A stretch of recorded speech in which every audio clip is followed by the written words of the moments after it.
O reboot de A Hora do Pesadelo que eu não sabia que eu precisava. Ou melhor, sabia, mas não que precisava ser dessa forma.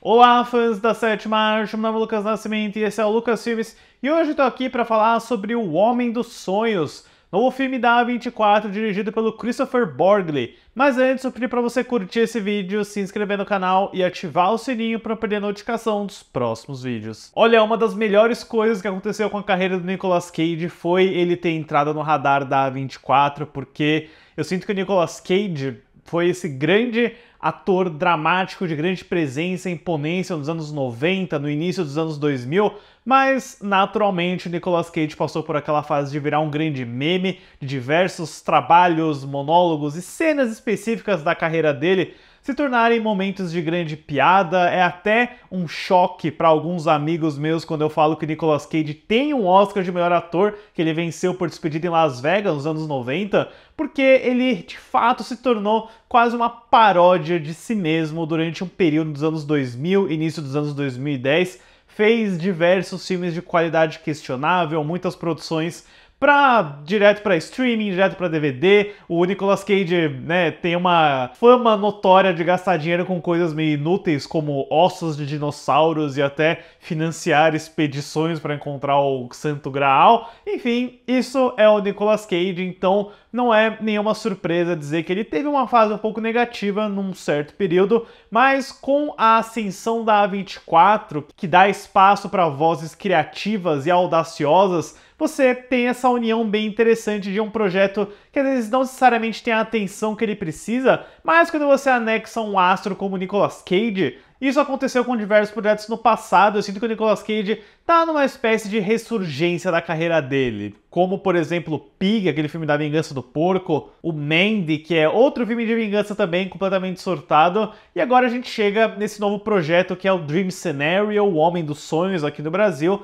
que é o terceiro filme do norueguês Christopher Borgli. Ele também fez o Sick of Myself recentemente, e é também um filme que tem produção do Ari Aster. O Ari Aster é outro queridinho da A24, fez todos os filmes dele lá, e você definitivamente consegue perceber um pouquinho da estranheza, do humor dark, que o Ari Aster até tentou emplacar no Bol Tem Medo com Joaquin Phoenix no ano passado, que é um filme que me desperta sentimentos muito complicados, muito mistos, na verdade. Eu acho que é um filme que começa muito bem, termina muito mal, enfim. Esse vídeo não é sobre Bol Tem Medo. E é um projeto totalmente original do Christopher Borgli. Ele escreveu originalmente pro Adam Sandler antes de passar pro Nicolas Cage, e não tem muito segredo nos bastidores desse filme. É uma produção aparentemente modesta, foi filmada em 16mm, então se você reparar em mais grão assistindo esse filme é por conta da linguagem específica que eles escolheram. E depois de tanto atraso, né, ele chegou nos Estados Unidos no final do ano passado, chegou até a receber uma indicação ao Globo de Ouro de melhor ator pro Nicolas Cage,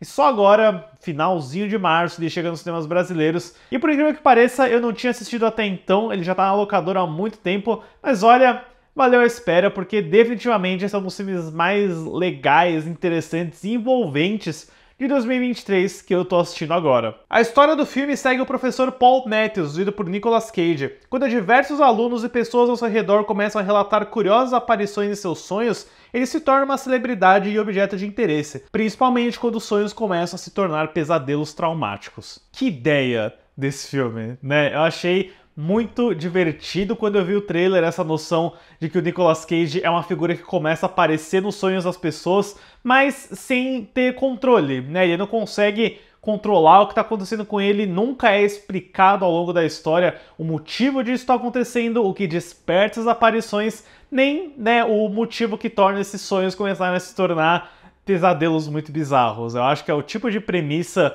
que só uma A24 da vida poderia fazer hoje. É uma história que começa a te remeter, obviamente, à Hora do Pesadelo do Wes Craven, ao mito do Fred Krueger, e isso é algo que o próprio roteiro que o Christopher Borgli escreveu menciona diversas vezes. Tem uma piadinha com o Nicolas Cage usar a luva do Fred Krueger uma hora. Então é engraçado, né? Porque eu sou um grande fã do Fred Krueger, da Hora do Pesadelo. É a melhor franquia de terror de todos os tempos, na minha opinião. E a gente já tá, há o quê? Uns 14 anos sem o filme do Fred Krueger, então tudo que passa sobre sonhos, sobre essa mitologia de invadir a mente de outra pessoa, que a origem do Christopher Nolan também fez e também tem uma espécie de resquício nesse filme, esse assunto é extremamente tentador pra mim. Então, ver esse viés bem de comédia dark misturado com melancolia, é quase como se você estivesse dando uma história de origem inusitada pro Freddy Krueger, porque o Paul, ele é um cara completamente pacato, ele é professor, ele tem suas suas questões não resolvidas, ele tá tentando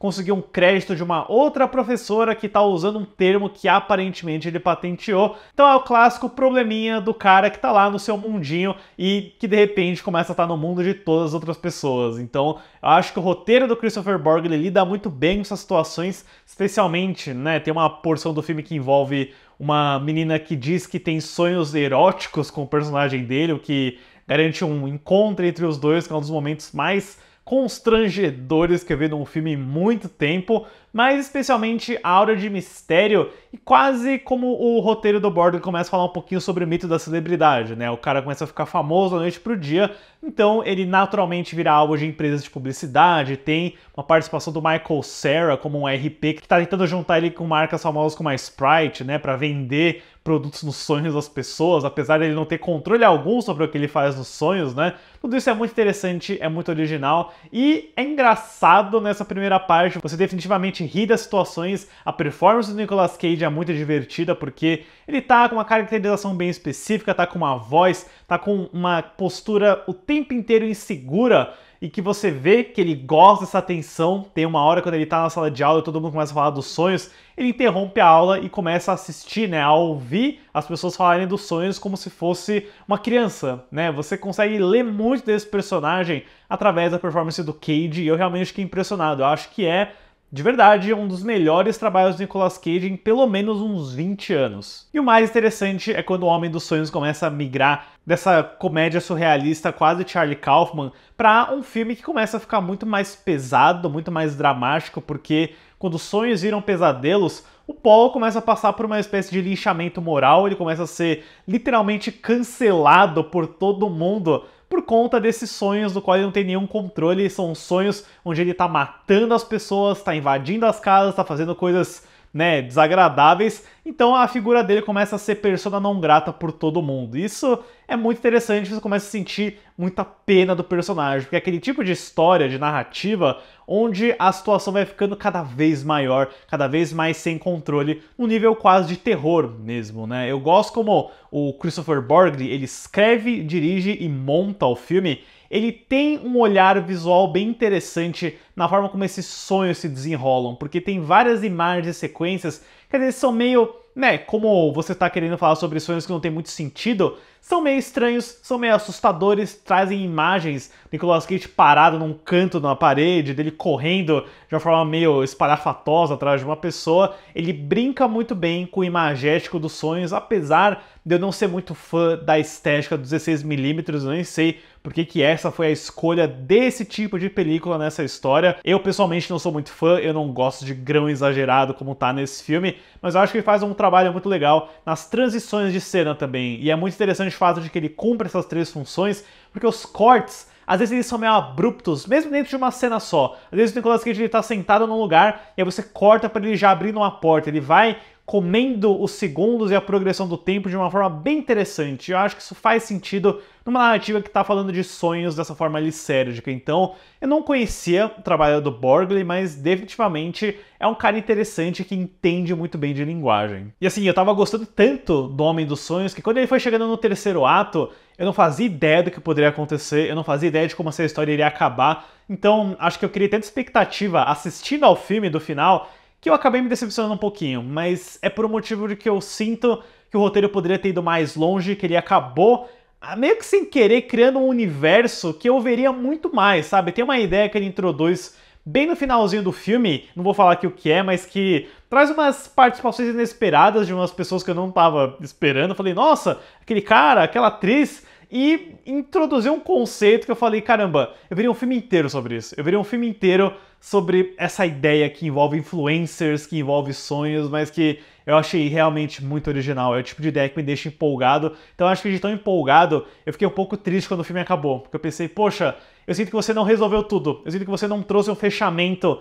que essa história tava precisando. Eu sei que é uma história de natureza ambígua, eu não precisava necessariamente de respostas, mas eu acho que eu precisava de algo a mais. Eu sinto que esse filme aqui meio que simplesmente acabou num ponto em que, pra mim, poderia ter ido muito mais longe, sabe? Pode ser só eu, talvez o Borg tenha uma outra resposta pra isso, mas no geral eu adorei a experiência do Homem dos Sonhos. Eu acho que é uma narrativa muito original, muito divertida, que consegue migrar do humor desconfortável pro pavor, pra claustrofobia, pro terror mesmo, de uma maneira muito eficiente que raramente você vê dando certo. E ainda por cima, traz uma ótima performance do Nicolas Cage. Para O Homem dos Sonhos, eu dou uma nota 8.